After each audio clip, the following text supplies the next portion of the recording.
there's some new stuff out. There's actually quite a bit of stuff coming out. Yeah, 2020's been good so far. So far, there's, new Mac Miller we talked about. Yeah. Tame Impala. You sent me a Thundercat's got a new track out. Thundercat's got a new track. Dragon Ball Do-Rag. Dragon Ball Do-Rag. I'll be honest, I haven't listened to it yet. Oh, it's pretty tight, dude. There's actually a video out now, and the video's hilarious. Yeah, you sent me the video, and I saw the thumbnail for it earlier because it just popped up in my YouTube thing again, and it's him in it looks like boxer shorts. Yeah, he's always rocking those. I don't mean like boxer briefs. I mean like shorts that a boxer would wear. Right. They're the Muay Thai, Muay Thai shorts. Yeah. Dude, those are super comfortable. It's almost like wearing awesome. wearing a skirt, like silk underpants. Yeah, it's like a kilt, but silk kilt. Well, on top of all this other stuff, I didn't even know this was coming out. I didn't know they had anything. Yeah, it was happening. A surprise release. I don't think anybody knew about it. So Disclosure put out something, and I think it was released as it says on Spotify single, but when you click on it, it's actually a whole like a EP. five song EP, 5-track EP. This is for those who don't know Disclosure. Electronic duo, two brothers, Howard and Guy Lawrence, from England. Yeah. And they've been crushing it. Their first record, I think they were like, one of them was like 19. Yeah, they were like 19, 20. Yeah, something like that. When the first record came out, and that record's so good. That record was huge. So good. I don't think they expected that record to be as big as that is. That's Settle from 20. I think it was like 2013, 2014. Sam Smith. The big hit off that one. Sam Smith, the Latch. Yeah. That was a huge hit. I think that might have been like a top single in the U.S. Yeah. It was on the radio everywhere. So big. Such a big song. A great song. That song, I think, blew Sam Smith up, too. For sure. Yeah. But yeah, so Disclosure put out this nice little EP, and man, this is... Yeah, it's exactly what we needed. Yeah, it really was. It starts off and it sounds... The first track on it is Ecstasy, which is what the single's called. Yeah. And the first track to me sounded like it sounded a lot classic Disclosure. It did. High energy. Yeah. Good sound. Kind of glitchy. Yeah. At the beginning. I like that. They kind of have a little bit of that like club glitch. Yeah. Kind of sound. But all their productions sound clean. The mix is perfect. I mean, it's hard to really find anything to complain about with this track. Yeah. There's really I think I'll have more to say about some of the other tracks, but this song is solid Disclosure. Yeah. It sounds just classic like house. Yeah, it sounds like them. It sounds like something that came off one of their first two records. And then the next song is, what is this? Tondo? Yes. This is like heavily samples an African song, and this is my favorite track off the record. Are they all samples? Do we know that? No, I don't think Ecstasy has it. I mean, it might have some samples. It has that female voice saying Ecstasy. Yeah. Well, I mean, I know endorsed by Hiram Singh. A lot of these kinds of bands will make samples or make loops or find samples and loop stuff. A lot of this stuff sounds a little bit like that, but it kind of sounds like they had like musicians working with them. Yeah, I'll be honest. I didn't know that it was a sample until I read that it was a sample. Oh, okay. But I love this track. Mm-hmm. It has got that bass line in this is awesome. It's so good.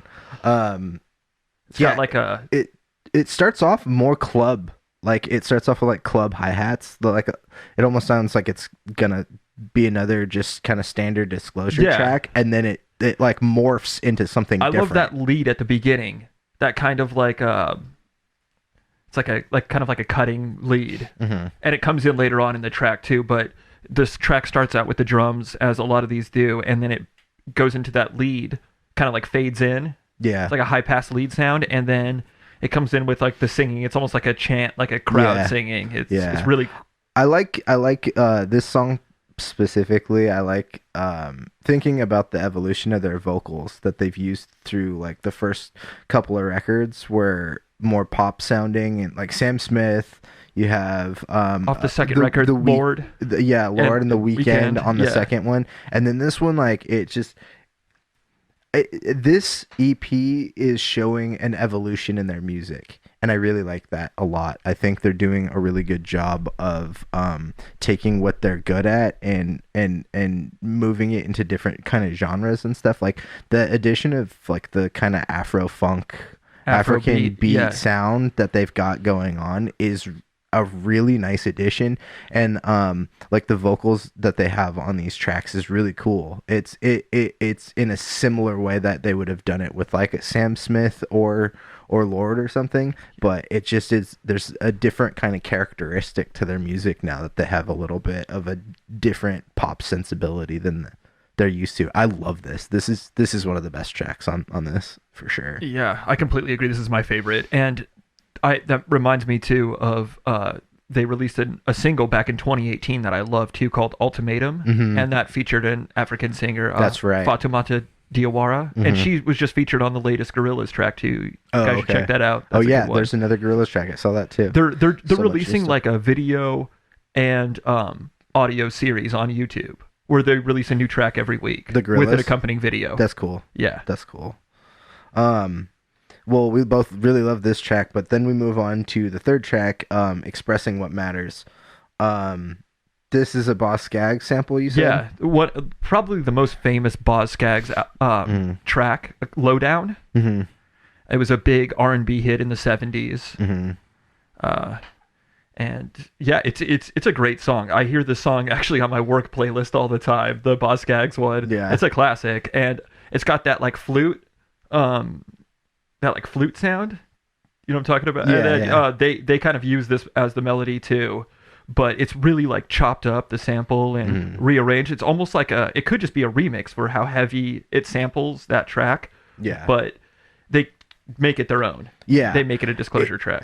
I mean, everything on here, every note I have on every track says this sounds like a Disclosure song, which is, I mean, I guess we should just not say that anymore because everything on here sounds great. And but we mean it as a compliment. Yeah. It's they've definitely like got their own thing, and part of what I'm talking about, and I see or hear some of the evolution in their music is like they're taking the things that they're strong at and changing them up a bit. I like where they're at right now. I do too. I like where Disclosure is going.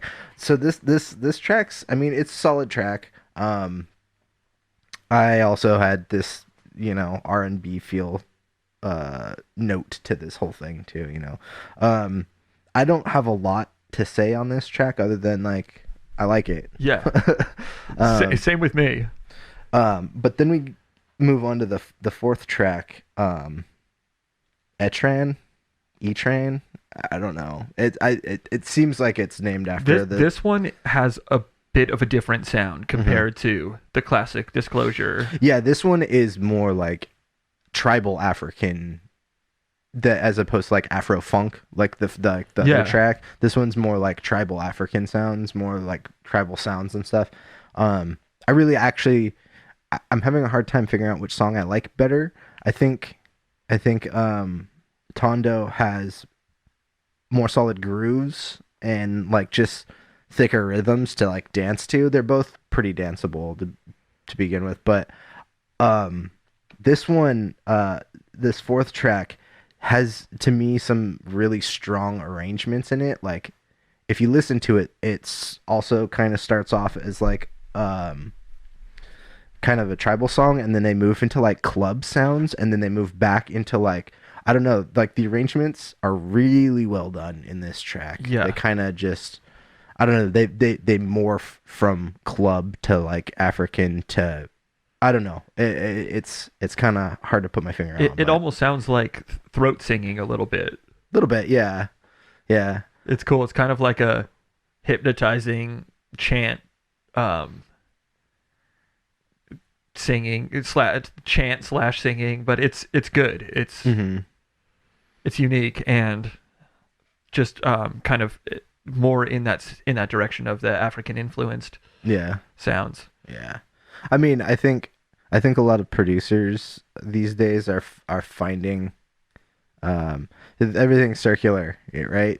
I feel like producers now are kind of where a lot of funk bands in the 70s were. They're kind of like going back and finding more like Fela Kuti style African funk stuff and incorporating it into their production. I really like that kind of style of music to begin with, so I'm glad that people are incorporating more. Me too, because a lot of this now is becoming homogenized with like splice. where you can just pay for Yeah. to have a huge catalog at your Of disposal. samples and stuff. Yeah, but the problem is everybody ends up using the same samples. Yeah. And that just gets stale really quick. Yeah. But with these guys, you could always count on some new sounds and some interesting and unique textures and rhythms and they made. I didn't know most of them were samples, or some of these were samples. It felt like they brought in musicians into the studio to help work on stuff. Because the mix is seamless. You can't tell the difference. And I think that's something to say about their mixing of samples, because not everybody can make a sample sound like you hired somebody to come in and write a bass track or whatever. And all of this shit is great. Yeah. I danced to every one of these songs. Same here. And I didn't mention, but with Tondo, it kind of has a disco-ish groove too, in like the Daft Punk sense. Mm-hmm. Yeah. And I don't know. I love this EP. I really can't say enough good about it. Well, from episode 4, so I talked too much about TV, and podcasts, because been trying to figure out episode counts for podcasts. Yeah. But song number is the final song on here, Get Close. This is also very classic Disclosure, clubs housey style mix. I would say this could have just come off of like a B-side from their first album. Totally. Not to say it's bad. It's classic Disclosure. They have their signature like bouncy synth line in there. Yeah. This sounds like something, like you said, B-side from any one of their other productions. This is probably my least favorite track on the whole record, but that's not saying it's a bad track. It's just I would rather listen to some of the other tracks on here than this one. But I also will listen to this whole EP. It's short. There's re-listenability to the whole thing for me, for sure. At 24 minutes, it's perfect for a commute, maybe a morning commute, something like that. Yeah. Enough music to rub one out to, Yeah, or 3. I'm just kidding. I'm just kidding. We don't condone masturbation on this show. That's a sin. Unless it helps you de-stress. Unless you like sins, then fuck it. Sin all you want. Cool.